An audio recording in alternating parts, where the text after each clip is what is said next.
My friends traumatized a burglar, but it was so funny we got away with it. In college, I was throwing an endofear party at my house and suddenly felt the need to throw up. Both of the bathrooms were taken, so as a last resort, I ran outside and into the bushes. When I was finally done and looked up, I see my neighbor's window open, which was weird because he was at the party and lived alone. I went over to the window and saw some guy with a travel bag stuffing everything valuable he could fit inside it. It took me a minute to realize what I was seeing, but when it hit me, I ran back upstairs, telling everyone there was someone robbing the house next door. A few girls called the police, but for the guys, it was already too late. Some of them picked up some brooms, one of them even getting a roll of duct tape, and all ran across to the house next door. The burglar sees them, panics, and tries to leave through the same window. By then, it was already too late because the mob of drunk guys tackled him to the ground and hit him with their brooms. He just laid there, absolutely terrified out of his mind. When the rest of the guys came outside, the duct tape guy saw what was going on and started to tie the guy's hands and feet together. I have no idea why he just let it happen, because after someone brought a giant trash bag outside and we fit his entire body inside of it, he was wrapped up like a Christmas present with his head sticking out while we continued to tie him up with the entire roll of tape. He just sat there mumbling to let him go, and he'll never come back. The police were still nowhere in sight, and one guy has the idea to go get more stuff to tie him up with. At this point, he already looked like a human caterpillar,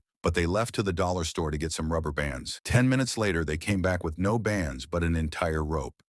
They weren't going to hurt him, so I went up to see if everyone else inside was all right and checked to see when the cops were coming. 5 minutes later, I come back out to see they had somehow tied him upside down to a lamppost, leaving him hanging there. Everybody was still drunk, and the police response time was already so unbelievably slow that by the time they finally got there, 15 minutes later, we had already brought our speakers outside and kept partying around the human caterpillar. I think someone even offered him some beer, but he couldn't drink it upside down. A few of our neighbors came outside to tell us to turn the noise down, but after seeing the guy and having us explain who he was, they laughed and were just thankful we caught a burglar. The cops came and were desperately trying to seem serious about the whole situation, but we could see them hiding their smile. They had been searching for this guy for a while and couldn't believe this was how they catch. They weren't mad since we were all 18 and didn't hurt him, but the best part was they got him down and put him in their car and literally just drove off while keeping him in his caterpillar.